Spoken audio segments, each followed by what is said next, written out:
Now students, ये अब इसके ज़रा कुछ MCQs देखते हैं। Unit number 5 Amir's cafe.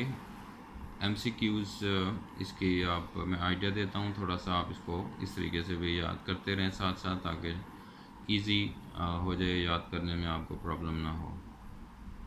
पहला क्वेश्चन आपसे वो पूछ रहा है, द प्लॉट ऑफ द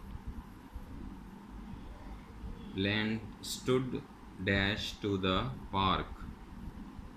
तो आंसर इसका एडजेसेंट है। एडजेसेंट यानी उसके बिल्कुल साथ ही था, करीब ही था, मिला हुआ था, उस सेंस में ये इसका आंसर बनेगा adjacent. A tree of dash stood in what was the time the front garden of the house. A large tree of dash, so mulberry, ये ट्री था वहाँ पर लगा हुआ मलबेरी का, तो उसे इसको कह देते हैं। नेक्स्ट आपसे वो पूछता है नंबर 3 पे, Ami did not want any employment having miles of dash in it. तो driving, hard work, footwork, distance.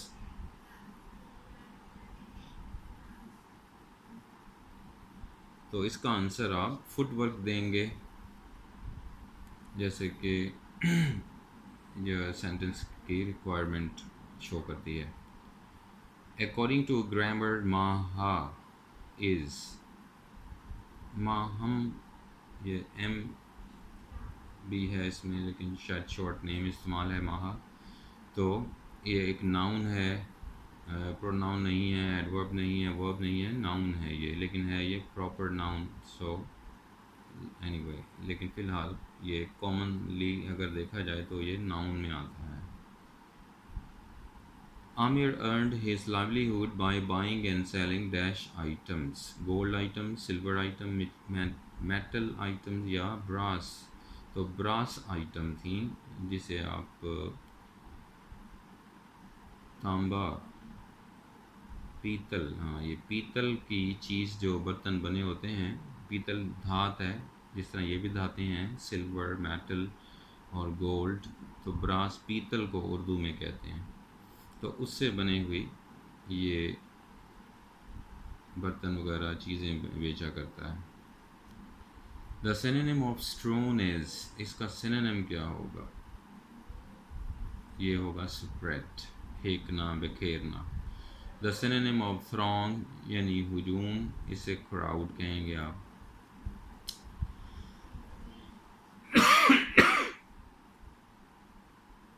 Negotiations means, तो डिस्कशन एंड एग्रीमेंट होगा। डिस्कशन एंड एग्रीमेंट यानी गुफ्तगू और इसका आपस में इत्तेफाक करना।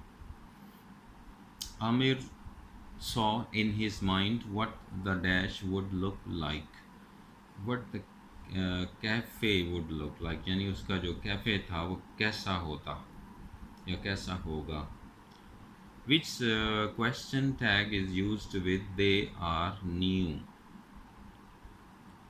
अच्छा जी, क्वेश्चन टैग को आप ज़रा देखें। ग्रामेटिकली क्वेश्चन टैग उसे कहते हैं जब हम एक सवाल करके उसका कन्फर्मेशन स्टाइल दोबारा कह सकते हैं। जैसे मैं आप कहता हूँ, डू यू प्ले क्रिकेट, तो मैं कहूँगा डोंट यू।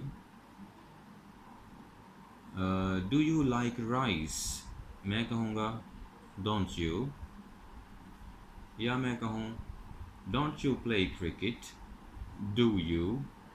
तो ये एंड पे, सेंटेंस के एंड पे जो हम सवाल दोबारा बना देते हैं, do you, don't you, haven't you, hasn't you, have you, ये सारी चीज़ें, इस कैटेगरी को एक्चुअली ग्रामर में क्वेश्चन टैग के नाम से याद किया जाता है। वाई क्वेश्चन टैग होते क्यों हैं? क्वेश्चन टैग इसलिए होता है कि बात को कंफर्म कर रहे होते हैं। जैसे मैंने अभी example the, do you like rice, तो मैं कहूँगा डोंट यू। तो इस तरीके से ये छोटे छोटे सवाल जो हम जुमले के एंड पे तरतीब दें या लिखेंगे, उससे क्वेश्चन टैग कहते हैं ग्रामेटिकली। तो आप ये याद रख लें। तो यहाँ पर बनता है aren't they या aren't they. So they are new aren't they, ये वाली कन्फर्मेशन है. तो एक और बात ध्यान में रखें क्वेश्चन टैग के हवाले से, अगर जुमला आपका पॉजिटिव होगा तो क्वेश्चन टैग नेगेटिव होगा.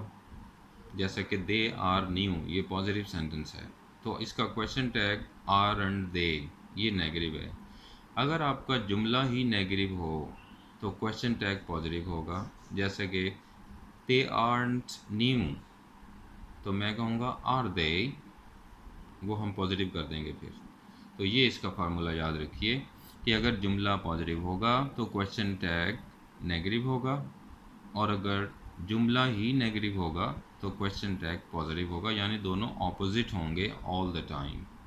तो आप याद रखें. What is the example of simile, ये लफ्ज़ है not smile, in the following. Simile, what is the example of simile in the following. तो यहाँ पर कहा जा रहा है Ali is as brave as a lion. तो ये वाला आपका आंसर है. ये क्यों आंसर है? क्योंकि सिमली उसे कहते हैं जब किसी दो चीज़ों को हम एक जैसा शो कर दें.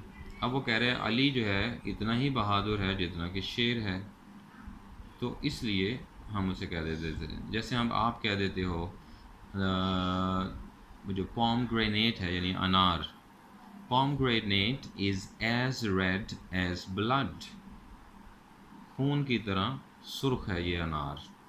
तो हमने अनार और खून को एक जैसी क्वालिटी दे दी, यानी दोनों ही उतने ही सुर्ख हैं. तो इसी तरह जब आप किसी दो चीज़ों को एक जैसा कह देते हो, इसका यानी सिमली बन जाती है एक्चुअली वो. तो इसलिए आप ये आंसर चूज़ कर रहे हैं. नेक्स्ट आपके जो है